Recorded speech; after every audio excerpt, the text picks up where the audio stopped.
The sun was sinking low over the dusty horizon of Tarak 9, casting long red shadows across the desert plains. Jake's boots crunched against the loose sand as he guided his horse through the bustling bazaar. The smells of sizzling alien meats, spices that shimmered like liquid crystals, and the faint metallic scent of machinery filled the air. Traders from dozens of star systems called out their wares, their voices overlapping in a chaotic symphony. Humans, aliens, and hybrid species wandered through the crowded market, haggling, laughing, and sometimes arguing over deals. Jake's eyes scanned the stalls carefully. He was a cowboy by trade, used to wide-open spaces and the quiet of the desert, but Tarak 9 had its own wild charm. He wasn't here for trinkets or souvenirs. His ranch, far east of the nearest settlement, needed supplies, and the harsh desert made survival a constant challenge. Still, the stories he had heard about this particular bazaar had piqued his curiosity. Rumors spoke of rare beings for trade, strange creatures, and opportunities that only a brave or foolish man would risk. He guided his horse along the main avenue until a small sign caught his eye. It swung lazily in the warm breeze, reading, "Buy one, get one free." There was no indication of what exactly was for sale, just a modest wooden stall and a strange alien merchant with too many eyes and a grin that made Jake's instincts tingle. Jake dismounted slowly, letting his horse wander a few steps away. The merchant noticed him immediately, waving a long, thin arm. "A human! You are just in time," he said, his voice like gravel sliding down metal.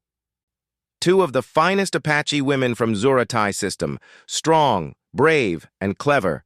Buy one, get one free, only today." Jake raised an eyebrow, intrigued but cautious.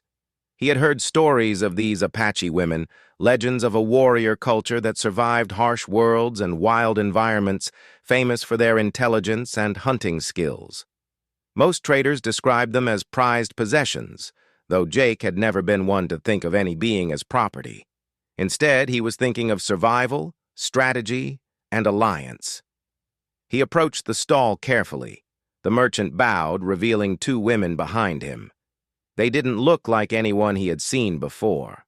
Their skin had a subtle iridescent tone, like sunlight reflecting on copper. Their hair was long and black, tied in practical braids, and their eyes were sharp and alert. They moved with the precision of trained hunters, but there was also a calm confidence in their stance, a quiet warning that they were not to be underestimated. The women glanced at Jake, curiosity flickering across their features. Neither spoke, but their eyes studied him carefully, as if reading his intentions. Jake straightened. "I'm not here to fight. I'm looking for allies," he said plainly. The bazaar was full of people who would see these women as trophies or slaves, but Jake hoped they could see that he treated them with respect. The merchant laughed, a dry, rattling sound. "Allies, yes. Very human of you. But in this system, humans often mean trouble or opportunity, sometimes both." Jake ignored the jab. He looked at the women again. "Do you want to come with me?" he asked simply. "I run a ranch out on the plains. It's tough work and dangerous, but if you join, it will be by choice. You won't be owned." There was a pause. Ayana, the taller of the two, tilted her head slightly. "A ranch?" she asked in a melodic tone, her voice calm but precise. "And you ask us to come, not force us?" Jake nodded. "I respect those who can survive out there. I need help, yes, but I value skill, courage, and independence. That's why I came for you." The second woman, Tseha, gave a small nod. "Interesting. Most humans only see Apache women as prizes. You see, opportunity." Her eyes softened slightly, but her stance remained alert. The merchant's grin faltered for a moment, realizing Jake was serious. "Hurry, human! Others will want them," he said, trying to push the sale. Jake pulled a few credits from his belt, handing them over to the merchant. "I'll take both," he said calmly. The crowd murmured. Most expected a fight, a negotiation, or a display of power. But Jake's straightforward, respectful approach won the deal. The merchant shrugged and handed over a small transport crate where the women had been traveling for the trade. Jake led them out of the bazaar. Ahayana and Seha followed him willingly, their eyes scanning the surroundings with practiced alertness. No one tried to stop them, though the crowd watched in fascination. The journey back to his ranch was long and harsh. The desert's heat pressed down on them, and the wind carried sharp sand that stung exposed skin. But the trio moved efficiently. Jake taught them how to ride his horses across the dunes, while Ahayana and Seha demonstrated survival techniques that Jake had never seen before. How to track predators by scent and subtle ground disturbances, how to find water in near-dry conditions, and how to predict weather changes by observing the sky. By the time night fell, they were camping under the stars. Jake lit a small fire, and the crackling flames threw shadows across the three of them. The desert sky was vast and alien, dotted with 2 moons and distant stars. "I've never met humans like you," Ahayana said, her tone a mixture of curiosity and amusement. "Most of your kind only think of Apache women as entertainment or trophies. You think differently." Jake shrugged. "Maybe. Or maybe I just know that if you want to survive out here, you need the right people beside you. And I'm not picky about species." Seha studied him for a long moment. "And why should we trust you?" she asked. "Because I don't ask you to," Jake replied honestly. "I only ask you to decide if this life suits you. If it doesn't, you're free to leave. No one will stop you."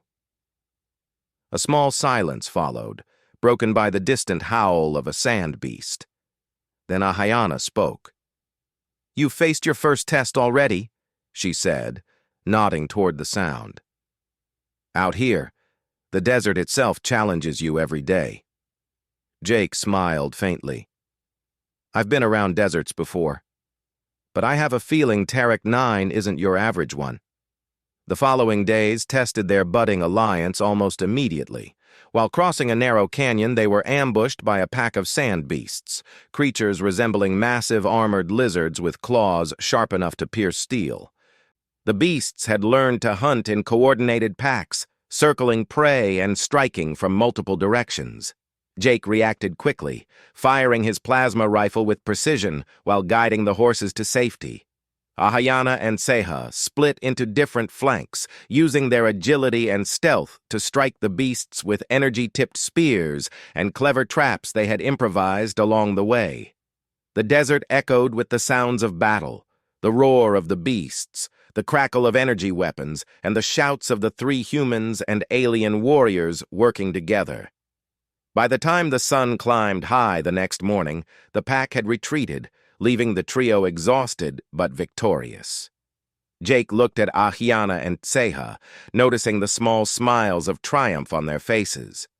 "Not bad," he said, nodding. Ahayana grinned faintly. "Not bad at all, human. You think quickly and fight smart. That counts for something out here." Seha's expression softened as well. "You are different from the humans we've seen. Perhaps there is hope for your species after all." As they continued their journey toward Jake's ranch, the bond between them grew. They shared stories of distant planets, hunting techniques, desert survival skills, and cultural traditions. Jake learned about the Apache-inspired society of Zuratai, how they trained from a young age to survive, how they valued intelligence and bravery, and how they viewed alliances as sacred rather than transactional. By the time the rugged silhouette of his ranch appeared in the distance, Jake knew this was only the beginning. He had brought back 2 exceptional allies, not as trophies, but as equals. And in the harsh frontier of Tarik 9, equality, skill, and trust might just be the difference between survival and oblivion. As the sun dipped below the horizon, casting the sky in deep orange and crimson, Jake, Ahayana, and Seha stood together at the edge of the ranch. The desert stretched endlessly around them, wild and unforgiving. Yet for the first time, Jake felt a sense of anticipation rather than worry. They had faced the first challenge and survived together. Tomorrow would bring more dangers, more tests, but now they faced it as a team. And in this alien world, that was something no one, human or otherwise, could take lightly. The first morning at the ranch began quietly, with the pale light of Tarak IX's twin suns spilling over the horizon. Jake moved among his supplies, checking the water tanks and reinforcing the perimeter fences. The desert was unforgiving, and he knew that even a small lapse could mean disaster. Ayana and Tseha followed closely, scanning the plains for threats. Their eyes, trained by generations of survival in harsh worlds, noticed details Jake might miss: subtle tracks in the sand, distant shadows of scavengers, and wind patterns that hinted at approaching storms. "I've seen deserts," Jake said, adjusting a solar reflector on the water collector. "But Tarak IX is different. It doesn't forgive mistakes." Ayana nodded, her long braid swaying in the wind. "It tests everything you have: strength, intelligence, patience. Those who fail are forgotten." Tseha knelt to examine a broken fence post. "Or eaten," she added bluntly, though there was a hint of humor in her tone. Jake grinned. "Well, I don't plan on being forgotten or eaten. You two sticking around means we have a better chance." Their routine was quickly established. Jake taught the women the finer points of managing a human ranch, handling livestock that grazed on alien flora, checking mechanical irrigation systems, and managing the occasional dust storm. In return, Ahayana and Tseha shared survival skills Jake had never seen before. They showed him how to trap desert predators using simple, clever devices, how to purify water from the sparse sources the planet offered, and how to read the terrain to predict the movements of dangerous creatures. It was during one of these lessons that a distant rumble caught their attention. The wind carried a sharp, metallic clatter, unmistakably the sound of raiders on hoverbikes approaching from the north. "They're fast," Tseha said, her voice tight with anticipation. "They've been scouting. They want your ranch, human." Jake didn't flinch. "Then they'll find out the hard way we're ready." Ayana and Tseha moved efficiently. The three of them reinforced barricades, set up tripwire alarms, and positioned themselves strategically across the ridge overlooking the ranch.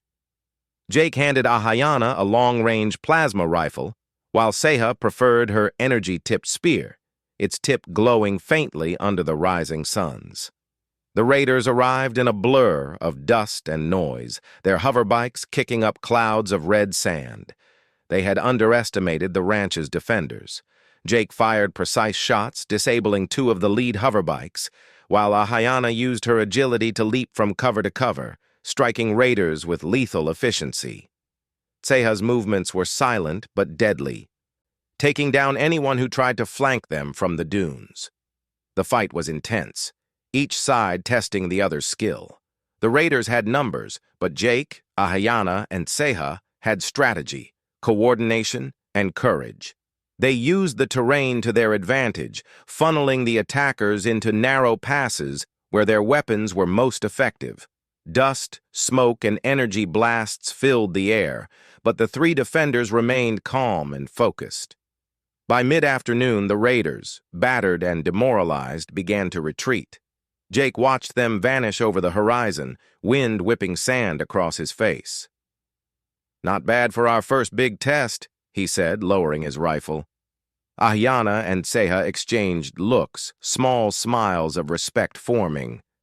"You're more capable than most humans we've seen," Ayana said. "You think clearly, act decisively, and trust your allies. That counts for more than strength alone." Tseha added, "And your respect for us. It makes a difference. Most humans would have tried to dominate or frighten. You've shown you can lead without forcing obedience." Jake felt a rare sense of pride. It wasn't just survival that mattered.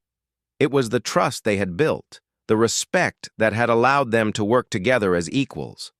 The following days brought calm, but the ranch needed constant attention. Jake, Ayanna, and Seha worked together to improve defenses, expand water collection, and map out safe grazing areas for the livestock. The women's knowledge of alien flora proved invaluable. They taught Jake which plants could be used for food, medicine, or traps. One evening, as the suns dipped low and the sky turned shades of deep purple and orange, Ayanna sat by the fire, sharpening her spear. "You've changed things here," she said quietly. "Your ranch is no longer just a human settlement. It's a place of cooperation. Other species will hear about this." Jake nodded. "That's the idea. Humans are strong, but alone we're easy to push around. With allies who understand survival and strategy, we can thrive. Tarak 9 isn't going to wait for anyone to catch up." Seha leaned back against a rock, looking at the stars. "It's strange," she said softly. "I never expected a human to earn our trust. But you have. That's impressive." Jake smiled faintly. "Thanks. But trust is earned every day out here. It's not a one-time thing." Their peace was soon tested again. Scouts from the Raider clan returned under the cover of night trying to catch the ranch unprepared, but Jake had anticipated this. The alarms they had set up earlier alerted them in time.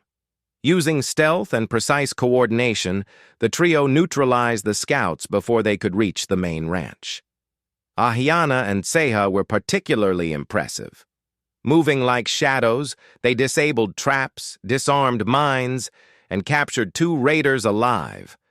Jake questioned them, learning that the clan had been planning a full-scale attack, hoping to take over the ranch and claim the legendary Apache women. "This was more than a random raid," Jake said grimly.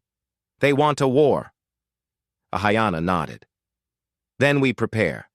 Tarak 9 has no room for hesitation. We need defenses, intelligence, and allies. You have the human courage, but courage alone won't win this war." Over the next few days, the ranch transformed. Jake and the women built high walls using salvaged metal and stone, dug trenches to control movement across the plains, and set up observation posts with clear lines of sight in all directions. They trained the ranch's livestock into a defensive network, using their natural instincts to detect approaching threats. As they worked, word spread across nearby settlements. Humans and alien settlers alike began to take notice of the ranch led by a human with 2 Apache warriors. Some were curious, others wary. A few even came to offer aid, seeing that Jake had proven capable and honorable. The final confrontation came at dusk, when the Raider clan launched a full assault. They arrived in waves, hoverbikes, and armored walkers cutting through the desert wind.